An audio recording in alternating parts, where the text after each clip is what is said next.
Hey guys, it's been a couple of days since I uploaded a little bit more sit down ex- ex- explaining video. I was trying to use that big word and I can't, just won't come out right now.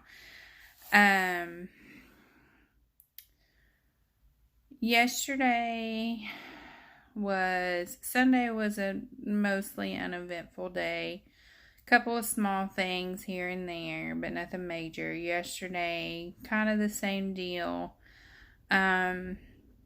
His phosphorus levels were trying to sneak back up. I think they're around a 9 or 10, maybe not even that high actually. But they decided to go ahead and hook in a slow run dialysis through the ECMO machine, which is the machine pumping, taking blood and oxygenating it and putting it back in his body. So they did a little bit of that yesterday, and I think they said within a couple of hours his phosphorus got back down to like a 6.5, 6.6, something like that. So it's just a slow, easy, small run. It's nothing major like the big dialysis machine.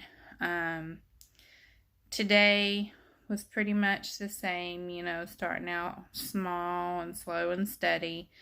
Throughout this whole process since Sunday, he was stabler. Yesterday and today, really, even more so stable, headed in the right direction. They had a bag of platelets with his name on them that was going to expire today. They said he really didn't need them per se, but they went ahead and gave it to him just as a just-in-caser, so they wouldn't have to throw it away. And it's kind of a good thing he did. He developed a little bit of a nosebleed, and with him being on anticoagulants, he doesn't have the ability to clot. They think, though, that the nosebleed is from like a little scab where they put one of the tubes up his nose, and just barely moving that tube, even like the feeding tube or the tube that drains the excess fluid off his stomach, like the acid and stuff. They think just by barely moving that, they've aggravated that scab up in his nose. So with him being on anticoagulants, that's, made a teeny tiny bleed just a little bit bigger, but they're not too concerned about it. They're just going to keep an eye on it right now. Another thing is his chest tube. I don't remember if I told you guys or not. Last week, one night, he started to try and pull it out. Well, we thought we were okay, in which we were, but between that and his stomach actually deflating, getting all the excess fluid and liquid and his abdomen and everything deflated, with the chest tube, it's one solid piece and then has holes on, like, maybe, I think Dr. Cholera said like an inch or so. I don't know. I can't remember. Around the tube, holes around the tube and on the very end. And that's what allows the liquid to go in and pull off. They pull it off that way. Well, some of those holes, since his stomach had deflated and his abdomen had deflated, had actually started scooting closer to the skin instead of being in the open cavity. Well, they made the decision this morning with his morning, after his morning x-ray, that some of those holes were actually too close to the skin, and they were afraid that it was going to pull in excess air and either get trapped in his abdomen or pull it out and it give them the wrong reading, like it making it say like, oh, we pulled this much air off, when in fact that's not true, and it pulled in outside air as well. So they made the decision to remove it and put in a new tube. We were able to stay right by the room while the procedure was done. instead of having to go sit in a conference room or the family room or anything like that. It took, I want to say, 45 minutes to an hour because Dr. Collar was actually taking his time and everything. And he actually ran a wire down the old tube to try and put the new tube in right where it was sitting. Well, they brought X-ray back up, and unfortunately the tube just didn't go where they wanted to go. It was sitting more of a upwards position, and they wanted it kind of a down position. So they had talked about taking it out after lunch, and after he got his bag of plasma around lunchtime, but then his nosebleed started. That's when his nosebleed started. So they're like, let's get this under control, get his bleeding under control. They went down on his heparin or anticoagulant just a little bit to try and help those new platelets that they had just put in make a scab up in his nose to see if that would help. So they made the decision to just clamp off the chest tube so that it can't pull in air or pull anything off. And the surgeon is just going to come in and take it out tomorrow if everything looks good. They said that they're going to leave a chest tube out right now because his lung is actually looking good. There's no excess fluid or air trapped in his abdomen, and right now they're not really pulling anything off of his lung as it is, or in the abdomen area or anything anymore. So they're just going to take the tube out tomorrow, hopefully, and just leave it out and see how he does for right now with that. I'm trying to think. I mean, it wasn't a lot today, but it was just a lot of doctors coming in and talking about future plans. And of course, it's a teaching hospital, so they have a lot of students with them, and so they're telling them, well, this is what we're doing, and this is why, and then they go in this big old long spiel that, takes an hour and a half with one particular doctor. But that was the main thing.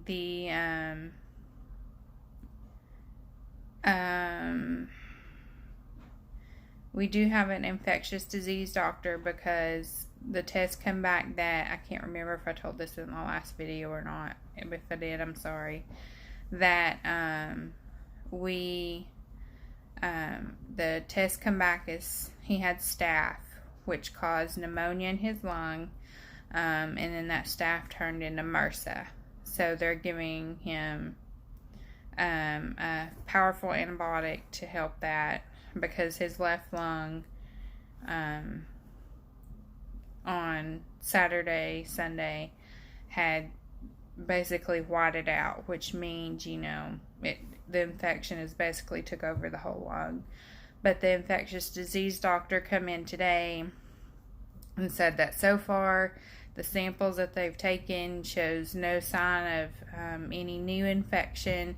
The infection that, has been there is getting, the antibiotic is working on it. The x-ray showed that his lungs are getting clearer, looking a whole lot better as far as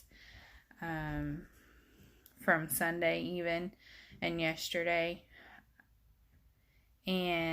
But they're still kind of worried about his kidneys. He is making urine. He is outputting a good amount of urine, but it's dark urine. So his kidneys are having trouble filtering everything that's coming through his little body. So that's one reason why they're leaving him on a slow flow dialysis, is just to help filter all of that as well. I think that's everything. Our child life specialist, she made a little banner that says his name, Doc, and then one side has a picture of an excavator on it, and the other side has a picture of the Wiggles on it, which that's his two favorite things. And she said that she hung it on the end of his bed, which was really cute. And she said that we could decorate his room as long as it could hang flat on the walls or on the glass of the windows. We were more than welcome to decorate his room. And I've had people asking me again, what can we do? What can we do? What can we do? Well, the main thing right now, obviously is pray. That's the biggest thing anybody can do. But if you do feel the need to help, gas cards, we can always use gas cards for now and future appointments and everything. I do have a GoFundMe set up. I do have a Venmo set up. Like I said, the gas cards, GoFundMe, Venmo, all three amazing things. But if you don't have the money, I encourage you, go make yourself an appointment to go give blood. Go give blood in Doc's honor. That's the one thing almost anybody can do is go give blood, go give platelets, anything that you can do, it doesn't matter, but as long as you pray, that's the main thing. Anybody can pray, and that's the main thing that we ask for, is just praying that every day he gets better, he stays stable, and that's all any of us can ask for. But he is stable, he is getting better. It's just, once again, taking it day by day. But we're looking at least another 2 weeks in.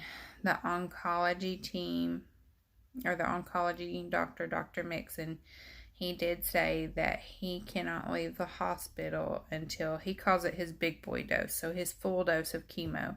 He said that he cannot leave the hospital until he gets that big boy dose of chemo, and then he will be in for a week afterwards, just to make sure he doesn't have any adverse side effects to it. So next Tuesday he is due for another round of chemo, whether that be another half dose like he got yesterday. That was another thing. He was due for his actual big boy chemo treatment yesterday. But he didn't get it because of all this going on. So he only got a half dose.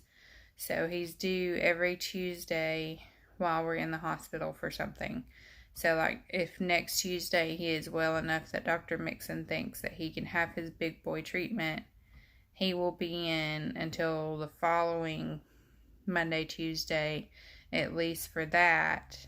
But I don't know if they would feel comfortable letting him go home if everything was okay. So that could also impact when we get to come home. But as far as of now, we wouldn't be getting to come home for at least another 2 weeks. So probably it's a 50-50 chance really on if we get to come home after that or not. So I think that's it as far as an update. I don't want to sit here and ramble on for too much longer. So I think that's it, guys. Hopefully it'll be another uneventful couple of days, and I'll update you in a few more days.